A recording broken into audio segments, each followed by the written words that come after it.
The man I'm talking about was not a Scrooge now. He was a kind, a decent, a mostly good man, generous to his family and upright in his dealings with other men, but he just did not believe in all of that incarnation stuff which the churches proclaim at Christmas time. It just did not make sense, and he was too honest to pretend otherwise.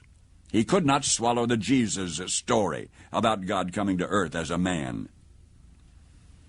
He told his wife, "I'm truly sorry to distress you, but I'm just not going with you to church this Christmas Eve." He said he'd feel like a hypocrite, that he'd much rather just stay home, but that he would wait up for them. So he stayed, and they went to the midnight service. Now, shortly after the family drove away in the car, snow began to fall. He went to the window to watch the flurries getting heavier and heavier. Then he went back to his fireside chair, began to read his newspaper.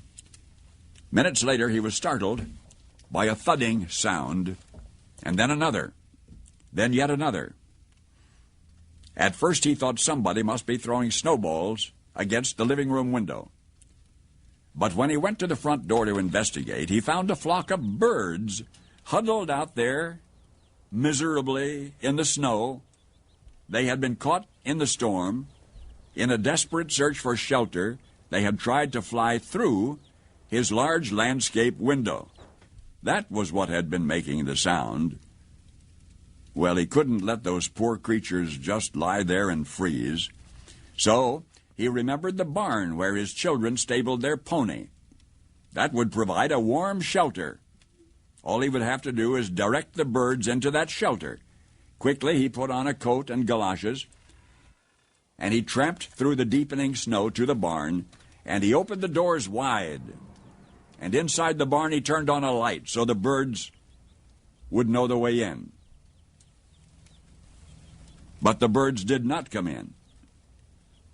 So he figured that food would entice them. He went back into the house and fetched some breadcrumbs and sprinkled those on the snow, making a trail of breadcrumbs to the yellow-lighted, wide-open doorway of the stable. But to his dismay, the birds ignored the breadcrumbs. The birds just continued to flop around helplessly in the snow. He tried catching them. He could not. He tried shooing them into the barn by walking around them, waving his arms, but instead they scattered in every direction except into the warm, lighted barn. And that's when he realized that they were afraid of him. They were afraid of him. To him, he reasoned, "I'm a strange, terrifying creature.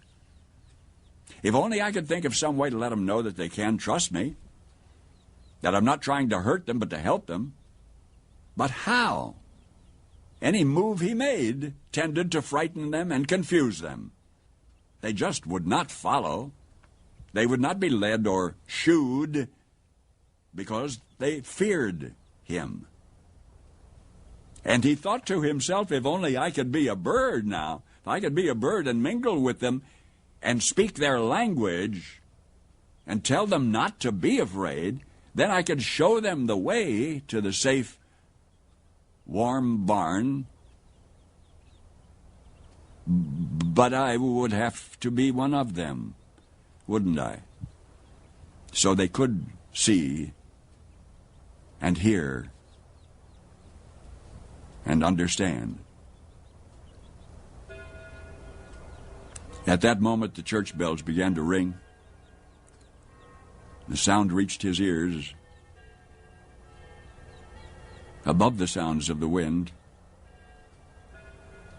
and he stood there listening to the bells. Adeste Fidelis.